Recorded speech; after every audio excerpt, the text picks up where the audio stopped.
Su fundador es el señor Ramón Elías. Su nombre es Ramón y su apellido Elías. El señor Ramón Elías fue recolectando todos los utensilios que vamos a ver más adelante, obras de arte sacro y demás artículos que tenemos en este museo, y durante su recorrido le iban contando las historias de los mitos, ¿verdad?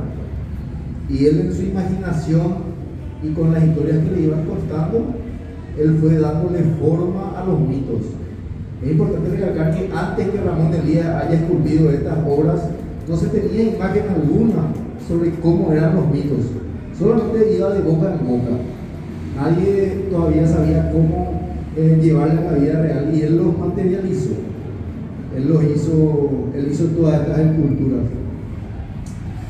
Por decirle, estas esculturas no son recientes. El señor Ramón Elías falleció en el año 81, pero en los años 60 ya tenía esculpido, por ejemplo, el bombero, ya tenía Yacía Teré, y varias obras fue haciendo con el tiempo. Esto es un trabajo de toda una vida. No es que decidió empezar a hacer un día y lo hizo todo, por decir, en un tiempo determinado, en 1 o 2 años. No, es un trabajo de toda una vida.